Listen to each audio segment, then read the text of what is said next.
மீசான் டைம் நேர்களை நிகழ்ச்சிக்குள் அன்போடு வரவேற்றுக் கொள்கிறோம். இன்றைய பதிவுல மிக முக்கியமான செய்திகள் குறித்து பார்க்கலாம்.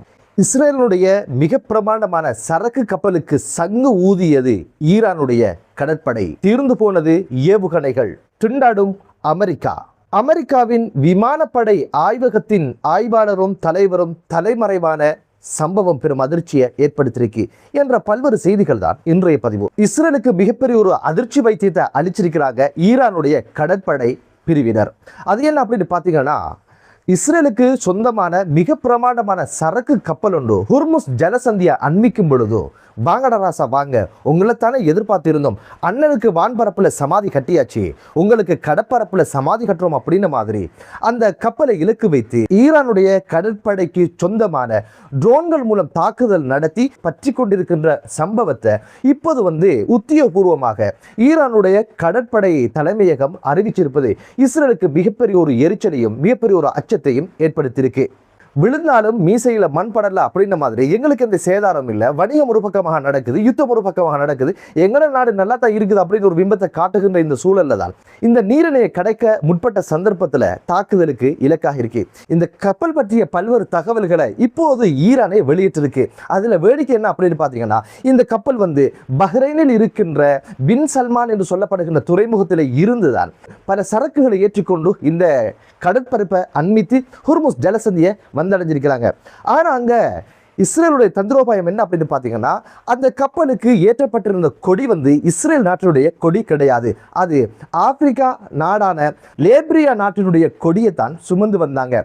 என்னடா கப்பல் வேறு கொடி வேறு, இது யாருடையது அப்படின்னு ஒரு விஷயத்தை தேடி பார்த்ததுல இப்போது ஈரான் என்ன சொல்லுது அப்படின்னு கேட்டீங்கன்னா, எம்எஸ்சி என்று சொல்லப்படுகின்ற இஸ்ரேலுக்கு சொந்தமான சரக்கு கப்பல் தான் அப்படின்ற அடையாளம் கண்டதோட, எங்கடா நீங்க இதுக்குள்ள வந்தீங்க, உங்களை தானே எதிர்பார்த்திருந்தோம், இந்த பார் உனக்கான சமாதி அப்படின்னு சொல்லி ஒரு ட்ரோனை ஏவி விட்டு இப்போது பாரிய அளவுல தீ பற்றி கொண்டதான செய்தியும் பதிவாக இருக்கு.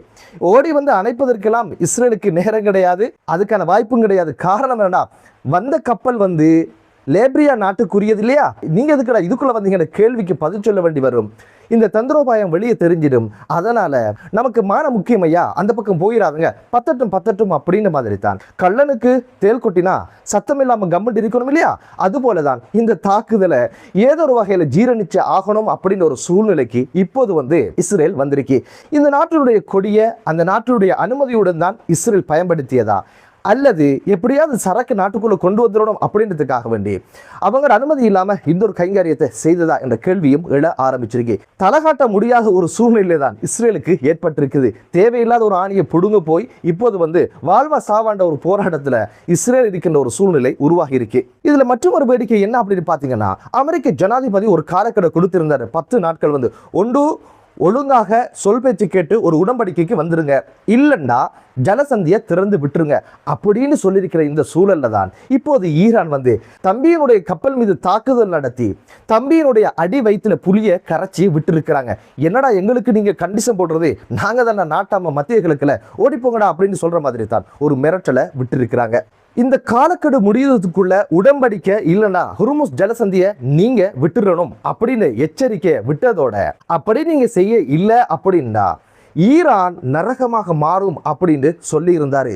மிரட்டல் எப்போதுமே அச்சமூட்டுவதற்கு செய்யப்படுவது, இல்லண்டா அச்சத்தால மிரட்டுவது. ஈரான் என்ன சொல்லுதுண்டா, டொனால்ட் ட்ரம்ப் அச்சத்தால எங்களை மிரட்டுறாரு அப்படின்னு ஒரு விஷயத்த சொல்லியிருக்கிறாங்க. எதனால டொனால்ட் ட்ரம்ப் அச்சத்தினால மிரட்டுறாரு அப்படின்னு கேட்டீங்கன்னா, அதுக்கான காரணங்களை இப்போது ராணுவ பகுப்பாய்வாளர் முகமது சமாதி அவங்க அவங்களுடைய ஆய்வறிக்கையில குறிப்பிட்டிருக்கிறாங்க. அது என்ன அப்படின்னு பாத்தீங்கன்னா, இப்போதைக்கு இந்த யுத்தத்தை தொடங்கும் பொழுது அமெரிக்காவுடைய ஸ்டெல்த் என்று சொல்லப்படுகின்ற அதிநவீனமிக்க ஏவுகணைகள், நிலத்துக்கடியில அணு ஆயுத உலைகள், அணு ஆயுத கிடங்குகள், அதே போல ஏவுகணை தளங்களை கச்சிதமாக தாக்கக்கூடிய ஏவுகணைகள் அமெரிக்காவிடம் இருந்தது. இந்த யுத்தம் தொடங்கும் பொழுது 2300 ஏவுகணைகளோட இந்த யுத்தத்தை தொடங்கினாங்க. 5 வாரத்தை எட்டும் பொழுது இப்போது அமெரிக்காவோட கையிருப்புல வெறுமனே 475 ஏவுகணைகள் மட்டுமே எஞ்சி இருக்கு. கிட்டத்தட்ட ஒரு வாரத்துக்கு 375 ஏவுகணை அளவுல தீர்க்கப்படுகிற இந்த சூழல்ல கூடி போனா ஒரு வாரத்துக்கு மட்டும்தான் அமெரிக்காவால இந்த யுத்தத்துல நிக்க முடியும் அப்படின்ற ஒரு அபாயகரமான செய்தியை அவருடைய ஆய்வுல சொல்லி இருந்தாரு.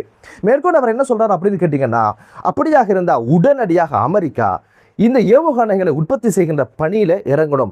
ஆனா அதுக்கான காலங்கள் சாத்தியம் இல்லை அப்படின்னு ஒரு விஷயத்தையும் சொல்லியிருக்கிறாரு.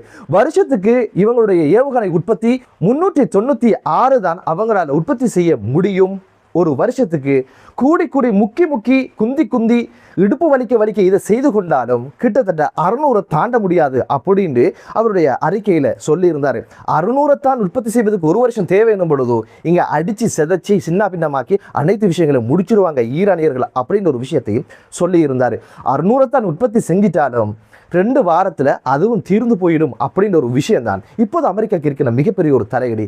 அதனால்தான் காலக்கெடு என்ற பேரில் யுத்த நிறுத்தத்துக்கு போயிடலாம் என்ற பல்வேறு காரணங்களை சொல்லி சாக்கு போக்கு சொல்லி இப்போது ஏதோ ஒரு வகையில் இந்த யுத்தத்தை நிறைவுக்கு கொண்டு வரலாம் அப்படின்னு ஒரு இக்கட்டான சூழ்நிலையில அமெரிக்கா இருக்கிறதுனால தான் அச்சத்தில் ஈரானை மிரட்டுறாங்களே தவிர அச்சமூட்ட மிரட்டல. அதனால தான் ஈரான் இந்த ஒரு எச்சரிக்கையும் எந்த ஒரு காலக்கெடையும் கணக்கிலோடு கொள்ளலை அப்படின்னு ஒரு விஷயத்த சொல்லியிருக்கிறாரு. இதுக்கடையில ஈரானுடைய ஏவுகணை விளைத்திறன் எப்படி இருக்கு அப்படின்னு கேட்டீங்கன்னா 90 அல்லது 99% ஈரானுடைய ஏவுகணை தளங்களை தகர்த்துட்டோம் என்று சொன்னாலும் கூட இப்போதைக்கு 50% ஏவுகணை தளங்கள் யுத்தத்திற்கு உகந்ததாக இருப்பதாகத்தான் இராணுவ பகுப்பாய்வாளர் முகமது சமாதி அவருடைய ஆய்வுல சொல்லியிருக்கிறாரு. இதுக்கிடையில மற்றொரு இடி விழுந்த ஒரு செய்தி அமெரிக்காவை ஆட்டி படைச்சிருக்குது. அமெரிக்காவுக்கு விழுந்திருக்கு. அதுதான் அமெரிக்காவினுடைய விமானப்படைக்கு சொந்தமான ஆராய்ச்சி மையத்தினுடைய மிக முக்கியமான தலைவர் தலைமறைவான சம்பவம் பெரும் அதிர்ச்சியை ஏற்படுத்தியிருக்கு. இந்த மையத்தில் என்ன நடக்குது அப்படின்னு பார்த்தீங்கன்னா, ஸ்டெல்த் என்று சொல்லப்படுகின்ற அதிநவீனமிக்க ஆயுதங்களை உற்பத்தி செய்யறது மட்டுமல்லாம ஆய்வு செய்வது மட்டுமல்லாம இதில் மிகப்பெரிய ரகசியமான ஒவ்வொரு நாட்டினுடைய வான்பரப்பு சம்பந்தமான பல்வேறு ஆய்வுகளை நடத்துகின்ற மையத்தினுடைய தலைவராகத்தான் இவர் இருந்திருக்கிறார். இவர் எதனால காணாமல் போனார் என்ற மிகப்பெரிய ஒரு அதிர்ச்சி இப்போது அமெரிக்காவுக்குள்ள பெரும் பூகம்பத்தை ஏற்படுத்தியிருக்குது. இவர் தனது வீட்டில் இருந்து தொலைபேசியையோ அவருடைய ஸ்மார்ட் போனையோ மற்றும் அவருடைய நவீன கருவிகள் எதையுமே எடுக்காமல் கரடு முரடான பாதையில் நடப்பதற்கு தேவையான அவருடைய ஷூவையும் அடையாள அட்டையை மட்டுமே எடுத்துக்கொண்டு பயணிச்சிருக்கிறாரு, எங்கோ தலைமறைவாகிட்டார் அப்படின்ற செய்தி தான் இப்போது அமெரிக்காவுக்கு மிகப்பெரிய ஒரு தலையடியை கொடுத்திருக்கு. ஏவுகணை ஒரு பக்கம் பற்றாக்குறை, அந்த ஏவுகணை உற்பத்தி செய்வதற்கான ஆய்வு மையம் இப்படி மூடி கிடப்பது என்பதும் இப்போது அமெரிக்காவுக்கு மிகப்பெரிய ஒரு எரிச்சலை ஏற்படுத்திருக்கு. எதனால் இவர் தலைமறைவானார் என்ற காரணம் இன்னும் தெரியாமலே இருக்குது. யாரும் கடத்தினாங்களா அல்லது இவராக இந்த பைத்தியத்தில் சிக்குண்டு சின்ன பின்னமாகிறத விட நாம் எங்கேயாவது பாலைவனத்தில் நடந்து பயணிச்சிடலாம், எங்கேயாவது இறந்து போயிடலாம் அப்படின்னு சொல்லி தலைமறைவானாரா என்ற கேள்வியும் இப்போது எழ ஆரம்பிச்சிருக்கு.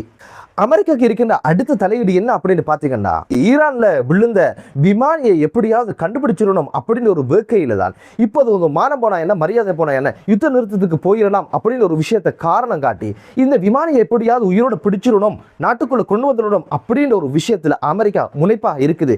ஈரான் கையில இந்த ஒரு விமானி சிக்கி கொண்டால் இந்த ஒரு விமானியை வச்சு யுத்தத்துடைய போக்கை ஈரான் மாற்றி அமைச்சிடும் அப்படின்னு ஒரு அச்சம் அமெரிக்காவுக்கு இருக்கு. இவரை பணைய கைதியாக வைத்து பல்வேறு மிரட்டல்களை அமெரிக்காவுக்கு ஈரான் விடும் என்ற அச்சமும் இப்போது டொனால்ட் ட்ரம்புக்கு ஏற்பட்டிருக்கு.